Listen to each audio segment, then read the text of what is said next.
तो अब से कुछ घंटों के बाद शिवालयों में शिव भक्तों की भीड़ उमड़ने वाली है। मंदिरों में बोल बम के नारों की गूंज सुनाई देने वाली है।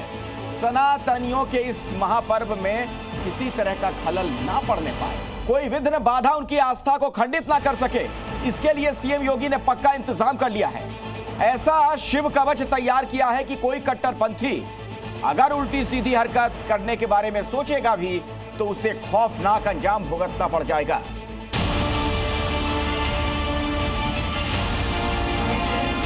अब भय का वातावरण नहीं है, अब लोगों के मन में आस्था है।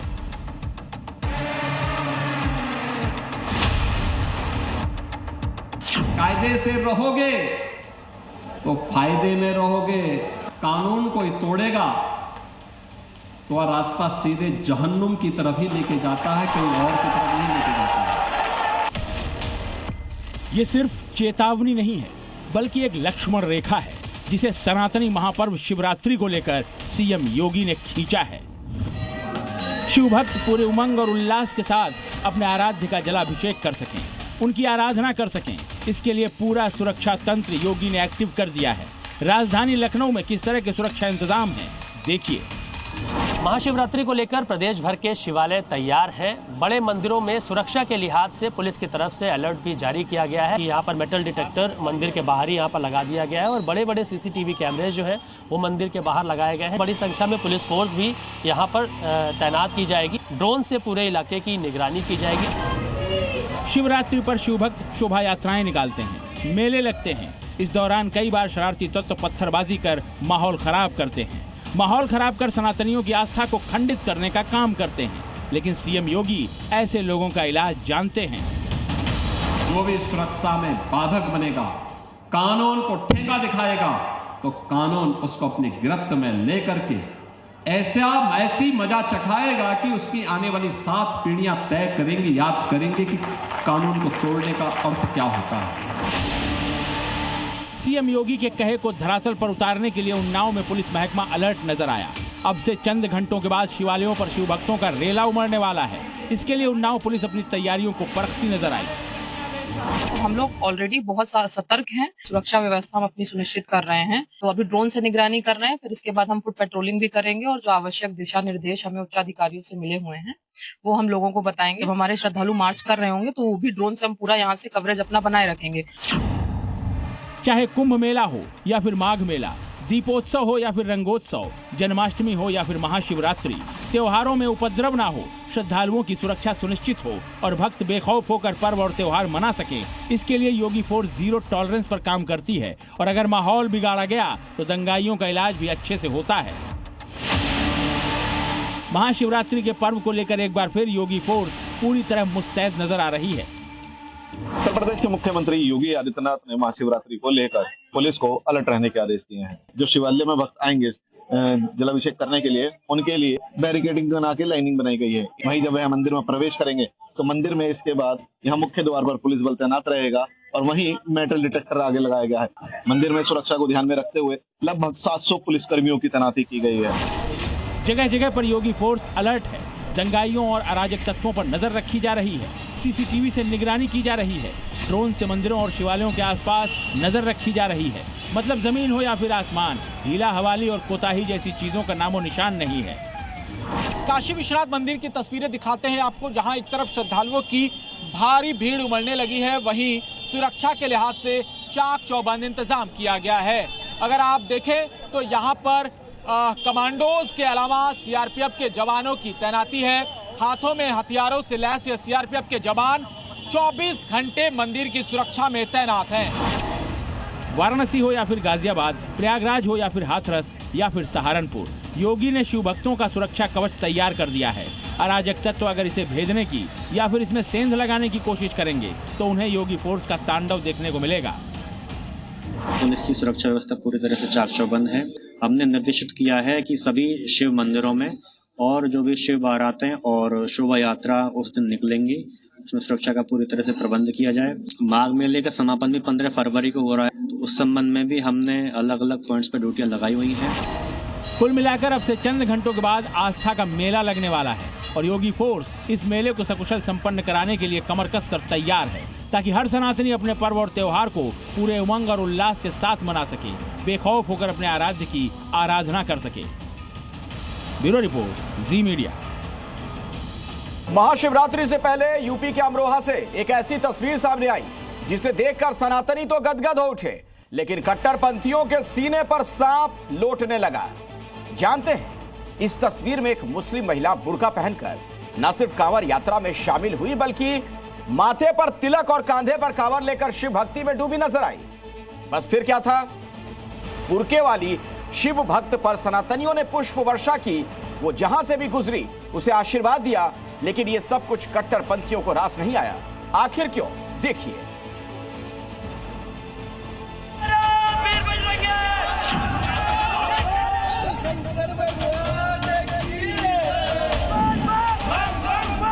धर्म को बदनाम करने की कोशिश की जा रही है, इस्लाम को बदनाम करने की कोशिश की जा रही है। सड़कों पर दिखाई दे रहा सैकड़ों कांवड़ियों का हुजूम।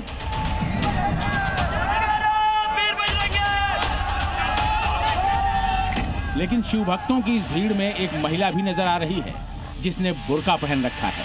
मगर इस बुर्के वाली महिला के माथे पर तिलक है, कांधे पर कांवड़ है, जिसे लेकर ये महिला बिना रुके, बिना थके लगातार आगे बढ़ रही है। बुर्के वाली इस शिव भक्त का नाम तमन्ना मलिक है, जो हरिद्वार से कांवड़ लेकर पैदल ही संभल जा रही थी। इस दौरान जैसे ही बुर्के वाली शिव भक्त अमरोहा पहुंची, सैकड़ों की तादाद में सनातनी जुट गए। पहले तो उन्होंने बुर्के वाली शिव भक्त तमन्ना मलिक का पुष्पों से स्वागत किया और इसके बाद तमन्ना मलिक के साथ कांवड़ यात्रा में भी शामिल हो गए।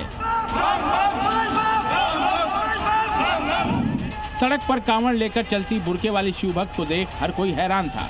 किसी को भी अपनी आंखों पर यकीन नहीं हो रहा था। हर किसी के जहन में यही सवाल था कि आखिर एक मुस्लिम महिला शिव भक्त कैसे बन गई? क्यों बुर्का पहनकर वो कांवड़ यात्रा में शामिल हो गई? आपने ये जो कांवड़ लेने गई हैं, किस लिए लेने गई थी आप? मैंने शादी से पहले बोली। अच्छा। जब हमारी बात चली। सुना आपने, संभल की रहने वाली तमन्ना मलिक ने शादी से पहले महादेव से मन्नत मांगी थी और वो मन्नत पूरी हो गई। और जानते हैं वो मन्नत क्या थी? एक हिंदू युवक से शादी। दरअसल तमन्ना मलिक ने अमन त्यागी से शादी के लिए मन्नत मांगी थी। करीब 3 साल पहले तमन्ना की ये मन्नत पूरी भी हो गई, जिसके बाद तमन्ना भगवान भोलेनाथ की भक्त बन गई। मुस्लिम होने के बावजूद तमन्ना ने महादेव में अपनी आस्था दिखाते हुए हरिद्वार से कांवड़ लेकर संभल के लिए पैदल ही निकल पड़ी। और बुर्के वाली शिव भक्त के साथ साये की तरह जो शख्स चलता दिखाई दे रहा है, वही अमन त्यागी है, यानी तमन्ना का पति। बुर्के वाली शिव भक्त को देख सनातनी झूम रहे थे, बम बम भोले के जयकारे लगा रहे थे। ये एक अच्छा संदेश है, देश के प्रति एक प्रेम, हर धर्म के प्रति एक प्रेम, ये सभी का भाव होना चाहिए। ये एक अच्छी शुरुआत है और इसमें हम लोगों को भी इसका सहयोग करना चाहिए और अपने सही स्वागत भी कराया। तो ये स्वागत योग्य है। भोले बाबा तो एक ऐसे ईश्वर है, भगवान है, जिसमें सबकी आस्था है और यही सनातन की खूबसूरती है। लेकिन इस तस्वीर को देख मौलाना, मौलवी और कट्टरपंथियों के सीने पर सांप लौट रहा था। वो भी इस बात पर कि आखिर एक मुस्लिम महिला शिव भक्त कैसे बन सकती है, सनातन के पर्व में अपनी आस्था कैसे दिखा सकती है। हराम तो पहले कर बैठी ना, वो जायज कहाँ है? वो तो मुस्लिम है ही नहीं, तो हमारे समाज से अलग हो गई। बुर्के के हिसाब से हम गलत मानते हैं। बुर्का पहन करके अगर वो कांवड़ यात्रा निकाल रही है तो उसे इस बात का ध्यान रखना चाहिए कि ये मजहब इस्लाम का एक पहनावा है, जिसको वो बदनाम करने का एक बड़ा षड्यंत्र कर रही है। बुर्के वाली शिव भक्त को देख कट्टरपंथियों के पेट में दर्द होना जायज है, तभी तो वो इस्लाम से जुड़ी तमाम तरह की दलीलें पेश कर रहे हैं। बुर्के वाली शिव भक्त की आस्था पर सवाल खड़े कर रहे हैं। शायद यही वजह है कि बुर्के वाली शिव भक्त की सुरक्षा में योगी फोर्स को तैनात किया गया, ताकि तमन्ना के साथ किसी तरह की कोई अप्रिय घटना न घटे, उनकी कांवड़ यात्रा में किसी तरह का बवाल या हंगामा न मचे और वो बिना किसी रोक टोक के कांवड़ लेकर संभल पहुंचे और विधि विधान से भगवान भोलेनाथ का जलाभिषेक करे। ब्यूरो रिपोर्ट, जी मीडिया। कल शिवरात्रि है और इसके बाद होली, फिर रमजान, एक के बाद एक कई त्योहार हैं। कट्टरपंथी यूपी का माहौल खराब करने का मौका ढूंढ रहे हैं, तो योगी फोर्स भी तैयार है। होली में भी 18 दिन बाकी हैं, लेकिन योगी की फोर्स अभी से ही जमीन पर उतर गई है। यूपी में हिंदू त्योहारों पर इस बार शरारत करना कट्टरपंथियों को कैसे भारी पड़ने वाली है, क्या है योगी फोर्स की तैयारी, देखिए हमारी खास रिपोर्ट।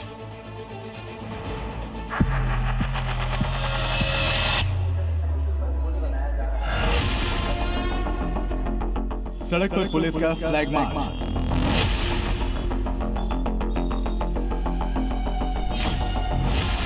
ड्रोन से पूरे इलाके की निगरानी।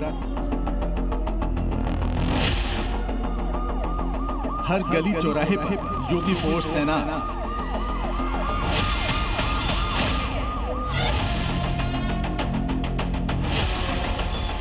हाथ में लठ लेकर योगी फोर्स सड़क पर उतर गई है।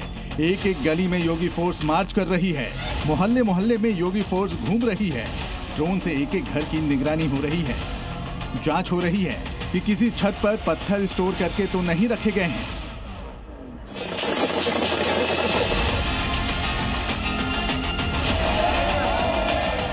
पंद्रह फरवरी को शिवरात्रि है। 19 फरवरी से रमजान शुरू हो रहा है और 4 मार्च को होली है। ऐसे में यूपी में कोई माहौल खराब करने की जरूरत ना करे, इसके लिए योगी फोर्स पहले से ही अलर्ट मोड पर है। यूपी में जो भी माहौल खराब करने की कोशिश करेगा उसे योगी फोर्स अपने स्टाइल में सबक सिखाएगी। कुछ लोग हैं जिनको शांति अच्छी नहीं लगती, कल्याण अच्छा नहीं लगता, कल्याण अच्छा नहीं लगता। जब भी कोई हिंदू पर्व और त्योहार आता है उनको गर्मी आने लगती है और उनकी गर्मी को शांत करने के लिए हमें डेंटिंग पेंटिंग का सहारा लेना पड़ता है। योगी फोर्स की ये तस्वीरें यूपी के मुरादाबाद की हैं। मुरादाबाद यूपी के सेंसिटिव जिलों में से एक है और यही कारण है कि होली से 18 दिन पहले ही योगी फोर्स एक्शन में आ गई है। मैसेज साफ है, मुरादाबाद में अगर कट्टरपंथी हिंदू त्योहार पर माहौल खराब करने की कोशिश करेंगे तो योगी फोर्स उन्हें छोड़ेगी नहीं बल्कि तोड़ देगी। रंगोत्सव अभी केवल आयोजन नहीं है, यह आज आत्म गौरव के महापर्व बन गए हैं। मुरादाबाद में मई 2024 से 2025 यानी 366 दिनों में 329 दिन तक धारा 144 लागू रही। इस टाइम पीरियड में 6 बार धारा 144 लगाई गई, यानी इस दौरान शहर में हिंसा बवाल का खतरा ज्यादा था।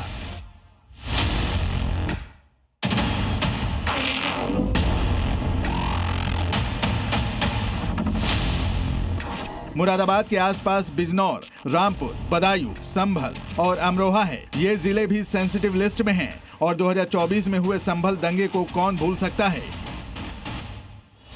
होली के दिन मुरादाबाद में शोभा यात्रा निकाली जाती है और होली के रंग में कोई भंग ना डाले, इसके लिए योगी फोर्स पहले से ही तैयार है। सारी शोभा यात्राएं हैं, जितने सारे जुलूस निकलते हैं, जहाँ जहाँ मेला लगाए जाते हैं, इन सभी जगहों के बारे में एक तरह से अपना विश्लेषण कर लिया है। और खास करके कहीं भी कोई बैड एलिमेंट्स किसी शोभा यात्रा में या किसी मेले में ना घुसे, इसको पूरी तरह से जीरो टॉलरेंस को ध्यान में रखते हुए हम लोगों ने इसको सुनिश्चित किया है। होली का त्योहार सकुशल संपन्न हो, इसके लिए पीस कमेटी की बैठकें हो रही हैं। समस्या कोई सुझाव अगर आपको बताना है तो आप बता सकते हैं। मुरादाबाद ही नहीं, लखनऊ में भी होली रमजान को लेकर पीस कमेटी की बैठक हुई। इस बैठक में सभी उलेमाओं के साथ इस्लामिक सेंटर ऑफ इंडिया के अध्यक्ष मौलाना खालिद रशीद फिरंगी महली, पुलिस और स्थानीय लोग शामिल हुए। सीएम योगी जिस तरह से चाहते हैं कि सनातनी त्योहार मनाया जाए, भाईजान भी उसका इस्तेकबाल कर रहे हैं। सिलसिले में सिक्योरिटी का है, साफ सफाई का है, इलेक्ट्रिसिटी का है, हेल्थ का है, तमाम इंतजामात कैसे बेहतर से बेहतर किए जाएं, इस सिलसिले में सबने अपने ख्यालात का इजहार किया। एक साथ होली और रमजान का पड़ना कानून व्यवस्था के लिए एक बड़ा चैलेंज है, लेकिन यूपी में योगी और योगी फोर्स के लिए ये कोई बड़ा टास्क नहीं है। योगी फोर्स माहौल खराब करने वालों को छोड़ने वाली नहीं है। उपद्रवियों से कैसे निपटना है, इसकी ट्रेनिंग भी योगी फोर्स ने शुरू कर दी है। ब्यूरो रिपोर्ट, जी मीडिया। योगी ना यूपी में त्योहार पर शरारत करने वालों को बख्शने वाले हैं, ना ही उन भ्रष्टाचारियों को। जो भी यूपी के सरकारी खजाने में सेंध बांटने की कोशिश करेगा, उन्हें योगी नाप देंगे। यूपी में योगी राज में अब तक का सबसे बड़ा बिजली घोटाला सामने आ गया है। जिसके बाद योगी ने 5000 कटियाबाजों को उल्टा टांगने की तैयारी कर ली है।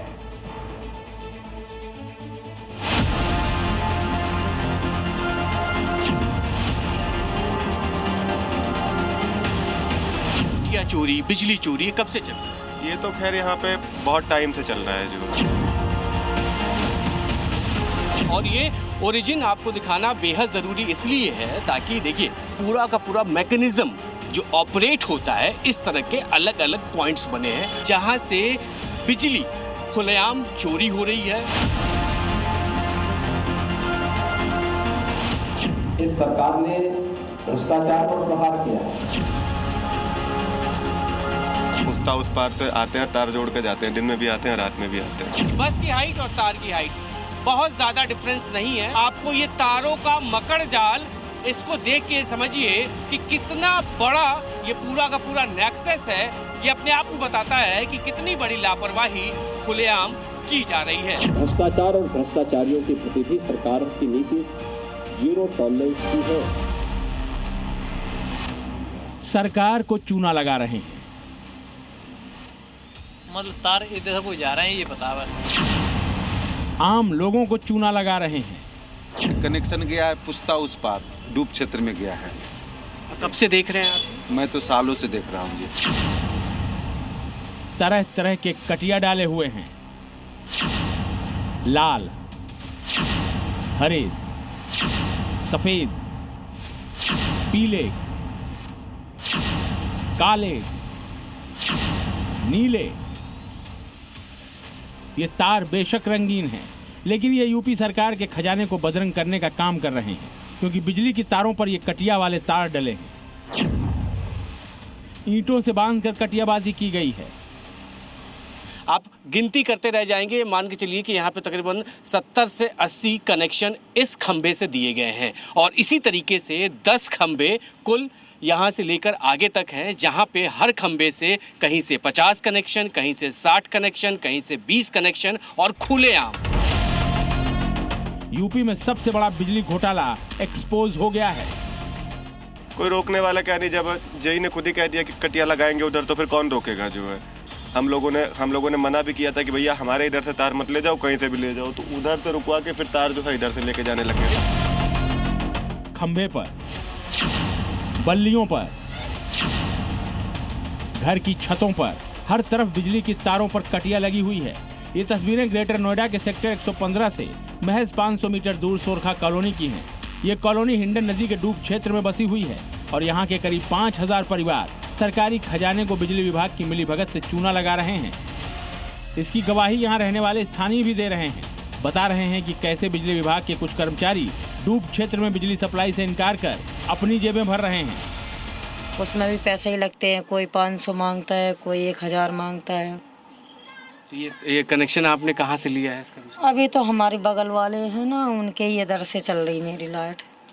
तो इसका आप लोग जो है बिजली का कितना देते हैं महीना? अभी तो हमने नहीं दिया, मगर बीच में मांगे थे कि दो 1000 रुपए दो, लेकिन हमने दिए नहीं अभी। जी मीडिया की टीम ने जब इसकी पड़ताल की तो गांव के बाहरी हिस्से में एक बोर्ड भी लगा दिखाई दिया और कहानी हर मोड़ पर चौंकाने वाली नजर आई। इसमें सीधे तौर पे लिखा गया है कि इस इलाके में किसी भी तरीके का निर्माण नहीं किया जा सकता। आपको इस बोर्ड के पीछे कई मकान दिखाई देंगे और साथ में दिलचस्प बात यह है कि जिस चोरी की बिजली की हम बात कर रहे हैं, जिस कटिया चोर गांव की हम बात कर रहे हैं, ये वही पूरे गांव हैं। जहां बिजली के खंभे नहीं, वहां बल्लियां लगाकर बिजली की चोरी हो रही है। ये तस्वीरें बिजली विभाग की कटियाबाजों के साथ मिलीभगत की गवाही दे रही हैं, क्योंकि इतने बड़े बड़े खंभे ऐसे तो नजरअंदाज नहीं हो सकते। बिजली अवैध है इसलिए खंभे नहीं है, तो लोगों ने क्या किया कि बांस के खंभे बना दिए, दूसरी तरफ कटिया मारकर तार लाया गया और इन बांस के खंभों को बीच बीच में गाड़ कर अपने घरों तक पहुंचाया गया है। हालांकि लोग इसे खुद गलत करार दे रहे हैं और इससे कई जिंदगियां जाने की बात स्वीकार कर रहे हैं। अनुरोध कर रहे हैं कि सरकार बिजली की सप्लाई इलाके में दे दे तो उनका पैसा सरकारी खजाने को भरेगा, न कि भ्रष्टाचारियों की जेबों को। अभी सरकार का खुलेआम चोरी कहिए, जो कहिए खुलेआम है, दिन रात चल रहा है। हम लोग कहते हैं जब लाइट क्लियर होना चाहिए व्यवस्था। सरकार का नुकसान भी हो रहा, जैसे इन्होंने कटिया डाल रखी हैं और इस गलत को एक्सेप्ट करती है पब्लिक, लेकिन क्या करें। लेकिन सरकार को सोचना चाहिए। कुल मिलाकर इस बिजली घोटाले के जरिए योगी सरकार को करोड़ों का चूना लगाया जा रहा है। कैसे, समझिए। इस इलाके में 5000 मकान हैं। औसतन हर घर में रोजाना 5 यूनिट बिजली खर्च होती है। यूपी में 1 यूनिट का दाम 6 रुपए है। इस हिसाब से हर दिन 25,000 यूनिट बिजली चोरी होती है। 25,000 यूनिट चोरी होने का मतलब है 6 रुपए के रेट के हिसाब से 1,50,000 रुपए प्रतिदिन का नुकसान। अगर एक महीने में देखें तो यह आंकड़ा 45 लाख तक पहुंचता है। एक साल यानी 12 महीने में 5 करोड़ 40 लाख रुपए का नुकसान। ये भी साफ है कि योगी के प्रदेश में भ्रष्टाचारियों के लिए कोई जगह नहीं है। इसलिए न केवल योगी इस मामले की जांच के बाद कटियाबाजों को उल्टा टांगेंगे, बल्कि उन भ्रष्ट अफसरों को भी नापेंगे। इसके बाद भ्रष्टाचारी या तो यूपी छोड़कर भाग जाएंगे या करप्शन करना भूल जाएंगे। ब्रजेश तिवारी, जी मीडिया, ग्रेटर नोएडा। योगी के यूपी में कटियाबाज से लेकर हर अपराधी का इलाज है। यूपी में अब आम लोग नहीं, अपराधी खौफ खाते हैं। योगी फोर्स का डर ऐसा कि अपराधी अपराध करने से पहले पीतल थेरेपी को याद कर कांप उठते हैं, और जो फिर भी ट्रायल करते हैं उसे यूपी पुलिस पूरी पीतल फिल्म दिखा देती है। यूं ही योगी नहीं कहते, उत्तर प्रदेश फियर जोन से निकलकर फेथ जोन में जा चुका है। तो क्या है ये फियर और फेथ जोन, देखिए।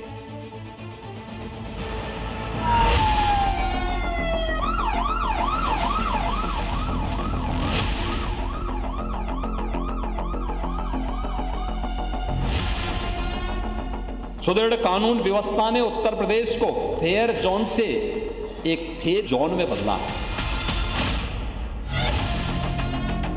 ये है चेंज। अब भय का वातावरण नहीं है, अब लोगों के मन में आस्था है।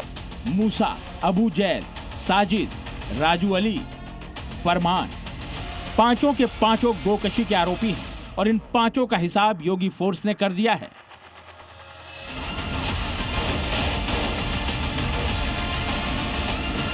इन्हें और इनके तमाम साथियों को मैसेज दे दिया है कि योगी के यूपी में अपराध और सनातन से जुड़ी किसी भी भावना को ठेस पहुंचाने का कल्चर कतई बर्दाश्त नहीं होगा।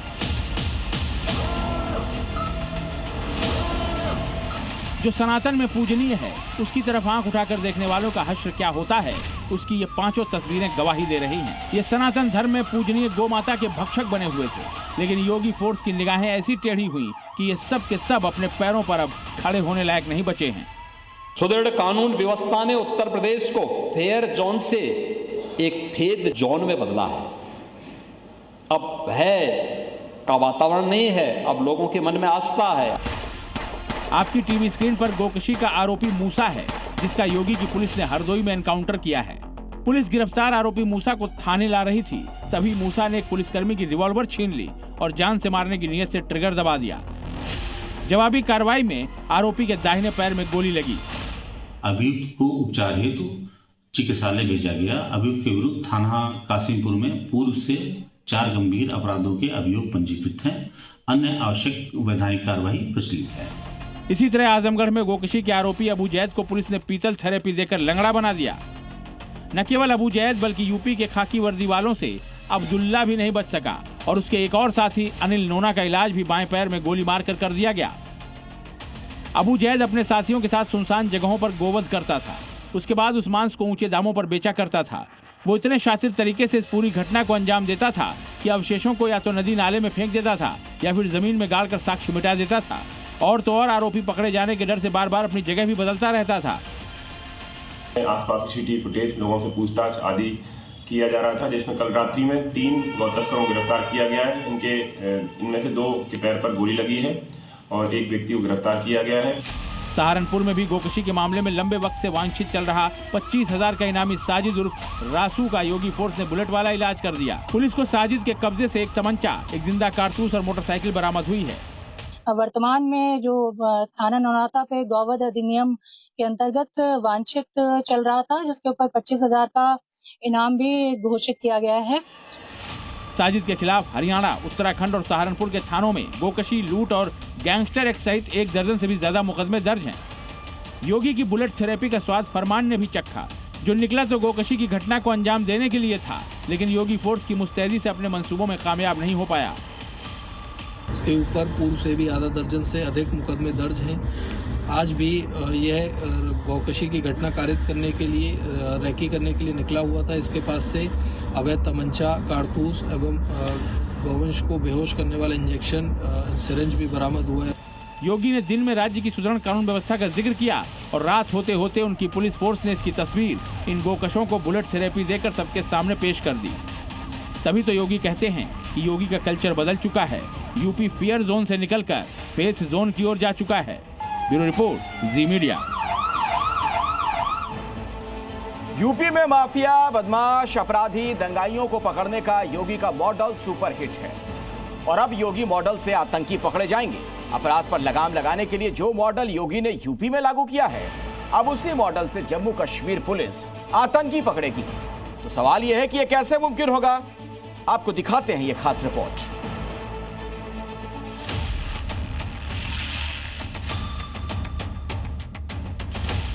यह आतंकी सैफुल्ला है, जैश-ए-मोहम्मद का कमांडर है। जिंदा या मुर्दा पुलिस और सेना इसे ढूंढ रही है।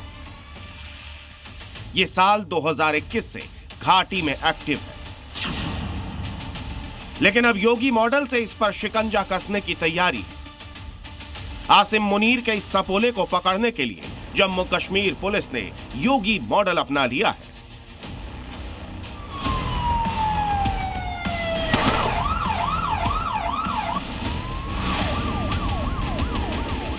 जिस तरह से यूपी में योगी फोर्स माफिया, गैंगस्टर, दंगाई, अपराधियों का पोस्टर गली गली चस्पा करती लोगों को सतर्क करती है ताकि लोग उन्हें पहचान सके और पुलिस को जानकारी दे सके, उसी तरह अब आतंकी सैफुल्ला को पकड़ने की तैयारी है। ठीक इसी तरह से अब जम्मू कश्मीर पुलिस भी मुनीर के सपोले का चौराहे पर पोस्टर चस्पा कर रही है ताकि सैफुल्ला जहां भी दिखे लोग पुलिस को तुरंत इन्फॉर्म करें और वो पकड़ा जाए। आपको बता दें कि सैफुल्ला 2021 से एक्टिव आतंकी है, जो कि डोडा और किश्तवाड़ जिले में आतंकी गतिविधियों को अंजाम देने के साथ साथ विभिन्न इलाकों में ओवरग्राउंड वर्कर्स का एक बड़ा नेटवर्क तैयार करने के साथ साथ घुसपैठ करवाने और साथ ही साथ आतंकी हमलों को अंजाम देने की जो साजिशें हैं वो सैफुल्ला लगातार रच रहा है। ऐसे में किश्तवाड़ के छात्रों में जहां पर बड़ा ऑपरेशन लगातार चल रहा है, उसी के साथ जुड़ते डोडा के ठाठरी और उसके आसपास के इलाकों में सुरक्षा बलों ने, पुलिस ने ये पोस्टर जो है वो जगह जगह यहाँ पर लगाए हैं। सैफुल्ला वेश बदलने में माहिर है। कभी ये दाढ़ी बढ़ा लेता है, कभी क्लीन शेव कर लेता है ताकि कोई इसे पहचान न सके। इसकी उम्र 25 से 30 साल है। सैफुल्ला जैश-ए-मोहम्मद का आतंकी है। जम्मू के डोडा और किश्तवाड़ में छिपा हुआ है। सुरक्षा बलों ने इसके साथी आदिल को हाल ही में ढेर किया है। सैफुल्ला और सुरक्षा बलों के बीच कई बार मुठभेड़ हो चुकी है, लेकिन हर बार सैफुल्ला अपने साथियों को छोड़कर फरार हो जाता है। जम्मू के डोडा और किश्तवाड़ में इसकी तलाश चल रही है। सैफुल्ला जैश-ए-मोहम्मद का टॉप कमांडर है और ये पाकिस्तानी है। पीओके में जैश के आतंकी कैंप्स में ट्रेनिंग लेने के बाद दहशत फैलाने के लिए जम्मू कश्मीर आ गया। कई आतंकियों के साथ उसने यहाँ पर घुसपैठ करवाई है और साथ ही साथ एक ओवरग्राउंड वर्कर्स का एक बड़ा नेटवर्क जो है वो यहाँ पर तैयार किया है और पूरी तरह से किश्तवाड़ और डोडा जिले में ये लंबे समय से एक्टिव है, जिसे ढेर करने के लिए बड़े पैमाने पर आतंक विरोधी अभियान जो है वो यहाँ पर चलाए जा रहे हैं। 15 फरवरी यानी कल कोलंबो में भारत पाकिस्तान के बीच T20 का मुकाबला है, जहां मैच से पहले टीम इंडिया जोरदार तैयारियों में जुटी है। वहीं पाकिस्तानियों की नींद उड़ चुकी है, क्योंकि पाकिस्तानियों को डर है कि इस बार भी उनके टीम की शिकस्त होगी, वो भी बुरी तरह से। और वैसे भी 15 फरवरी स्लैब डे है, यानी कोलंबो में टीम इंडिया ऐसा तमाचा जड़ेगी जिसकी गूंज पाकिस्तान तक सुनाई देगी। इसमें तो कोई शक और शुबहा नहीं भाईजान कि 15 फरवरी को कोलंबो में होने वाले मुकाबले में जीत हिंदुस्तान की होगी, वो भी धमाकेदार अंदाज में। क्योंकि टीम इंडिया जिस फॉर्म में है, जिस तरह टीम इंडिया के प्लेयर्स परफॉर्मेंस दे रहे हैं, उससे ये साबित हो चुका है कि T20 मुकाबले में पाकिस्तान को करारी शिकस्त मिलेगी। बस यही बात पाकिस्तानियों को कचोट रही है। पाकिस्तानी अवाम का बीपी हाई, दिमाग सुन्न हो चुका है और जुबान तो खुलने का नाम ही नहीं ले रही है। कल तक भारत पाकिस्तान क्रिकेट मुकाबले को राइवलरी बोलने वाले पाकिस्तानी अब सहमे हुए हैं, खौफ में हैं और हो भी क्यों ना, हकीकत से हर पाकिस्तानी वाकिफ है, वो ये कि पाकिस्तानी क्रिकेट टीम में जो भी नमूने खेल रहे हैं वो अपनी काबिलियत पर नहीं बल्कि पर्ची के दम पर खेल रहे हैं। दरअसल पाकिस्तानी ये समझ चुके हैं कि आगा जी से इस बार भी कुछ न हो पाएगा। इस बार भी शाहीन बाबर खुश हो जाएंगे। बिल्कुल सही कहा भाईजान। किस किस को पाकिस्तानी गेंदबाज पकड़ेंगे? अभिषेक शर्मा, ईशान किशन, सूर्य कुमार यादव और हार्दिक पांड्या जिस अंदाज में बल्लेबाजी कर रहे हैं उसे देख पाकिस्तानियों की जान हलक में अटकी है। लेकिन कुछ ऐसे पाकिस्तानी भी हैं जो अभी भी पाकिस्तानी टीम से आस लगाए बैठे हैं। मतलब ये कि इस बार कोलंबो में मुनीर 11 मैच खेलने पहुंची है, तो फिर एक बात शीशे की तरह साफ है, इस बार कोलंबो में टीम इंडिया ऑपरेशन सिंदूर 2.0 का आगाज करेगी और क्रिकेट के मैदान पर पाकिस्तानियों की धज्जियां उड़ा देगी। ब्यूरो रिपोर्ट, जी मीडिया। ये बलूचिस्तान कभी भी पाकिस्तान से अलग हो सकता है। बलूचिस्तान में अभी जंग थमी नहीं। मुनीर की आर्मी रोज पीट रही है, लेकिन बेशर्म मुनीर विदेश घूम रहा है, इंटरनेशनल इवेंट में हिस्सा ले रहा है। बीएलए के हमले का डर उसके चेहरे पर साफ दिख रहा था। मुनीर को भी पता चल गया कि बलूचिस्तान अब ज्यादा दिन तक पाकिस्तान के साथ नहीं रहने वाला है। अभी धुआं छटा भी नहीं कि दूसरा धमाका हो। धमाके का यह खतरनाक सीन बलूचिस्तान का, जहां पहाड़ियों के बीच सुनसान इलाके में बीएलए के लड़ाकों ने एक रेलवे पुल को उड़ा दिया। मुनीर की सेना और बीएलए के लड़ाके एक बार फिर आमने सामने आ गए। बलूचिस्तान में बीएलए के सामने मुनीर की सेना टिक भी नहीं पा रही। अब बलूच लिबरेशन आर्मी ने दावा किया है उन्होंने 350 से ज्यादा पाकिस्तानी सैनिकों को अब तक मार गिराया। बीएलए ने पाकिस्तान के कई जिलों पर कब्जा कर लिया और मुनीर आर्मी साबित हो गई।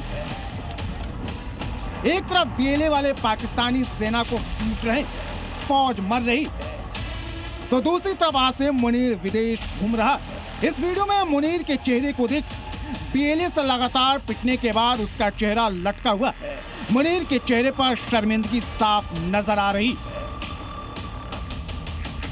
मुनीर जर्मनी के म्यूनिख सुरक्षा सम्मेलन में शामिल होने पहुंचा। इधर बीएलए वाले मुनीर की सेना पर भारी पड़ रहे हैं। आसिम मुनीर के विदेश दौरे पर अब पाकिस्तान में ही लोग सवाल उठाने लगे। बलूचिस्तान में आसिम मुनीर की सेना ऑपरेशन हीरो 2 में शामिल है। बीएलए के लड़ाकों के घरों को बम से उड़ा रही। बलूचिस्तान मुनीर के हाथ से निकल गया। अब वो दिन दूर नहीं जब पाकिस्तान से अलग होकर बलूचिस्तान एक अलग मुल्क बन जाएगा। वैलेंटाइंस डे का विरोध करना अब समाज के ठेकेदारों का शगल बन गया है। तभी तो हर साल की तरह इस साल भी हिंदू संगठनों से जुड़े लोग लाठी डंडों के साथ शहर शहर घूमते रहते हैं, कपल्स को तलाशते रहे ताकि वैलेंटाइंस डे के खिलाफ अपनी भड़ास निकाल सके। हैरानी की बात यह, हिंदू संगठनों के साथ मुस्लिम मौलाना भी वैलेंटाइंस डे के खिलाफ सुर में सुर मिलाते नजर आए।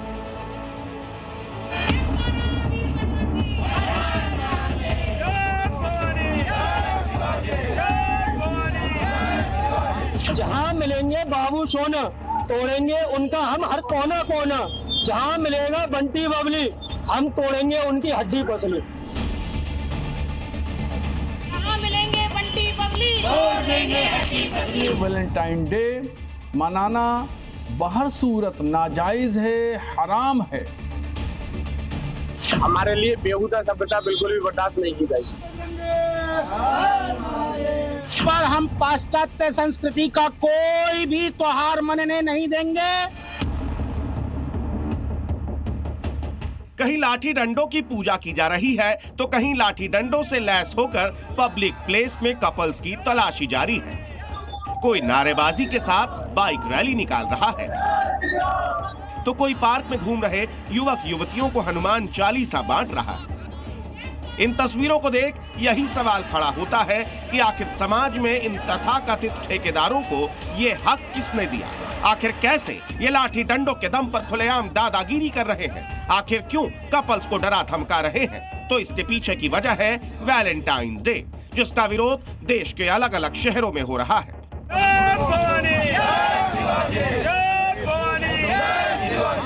वैलेंटाइंस डे मतलब मोहब्बत का दिन, इजहारे इश्क का दिन, जब दो प्रेमी जोड़े आपस में मिलते हैं, एक दूसरे से मोहब्बत का इजहार करते हैं, लेकिन समाज के इन तथाकथित ठेकेदारों को ये रास नहीं आता, जिसका सबूत है रायपुर से सामने आई ये तस्वीरें। हिंदू संगठनों से जुड़े लोग पार्क में निकलकर मॉरल पुलिसिंग का काम करते नजर आए। जो भी प्रेमी जोड़ा पार्क में इन्हें दिखाई दिया, पहले तो उनसे पूछताछ की, फिर उन्हें हनुमान चालीसा बांट दी।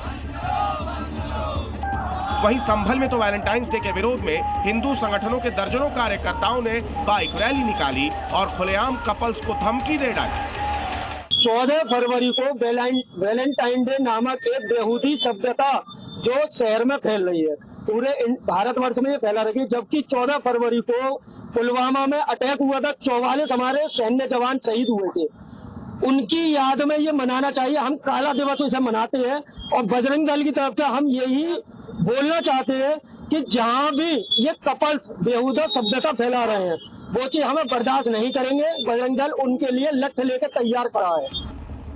जब देश के अलग अलग शहरों में हिंदू संगठन की ओर से मार्च किया जा रहा है, नैतिकता का पाठ पढ़ाया जा रहा है, तो फिर मौलाना ब्रिगेड हाथ पर हाथ धरे क्यों बैठी रहेगी? लिहाजा मौलाना साहब सड़क पर तो नहीं उतरे, लेकिन अपनी तल्ख जुबान से वैलेंटाइंस डे को हराम जरूर करार दे दी। ये क्या है? ये दरअसल एक तरीके से बेहयाई और बेशर्मी की एक मिसाल है। इस्लाम मजहब इन तमाम चीज़ों को रोकता है, मना करता है। शरीयत इस्लामिया ने बेहयाई को, यानी गैर मजहब के मानने वालों की रिवायतों को अपनाने के लिए नाजायज करार दिया है। इसलिए वैलेंटाइन डे मनाना बहर सूरत नाजायज है, हराम है। बड़ी हैरानी होती है कि समाज के हर मुद्दे पर जो अपनी अलग अलग राय रखते हैं, एक दूसरे का विरोध करते हैं, लेकिन वैलेंटाइंस डे के विरोध में हिंदू संगठन हो या फिर मौलाना, सबके सुर, सबका विरोध एक जैसा है, यानी घनघोर रूप से नफरती। ब्यूरो रिपोर्ट, ज़ी मीडिया।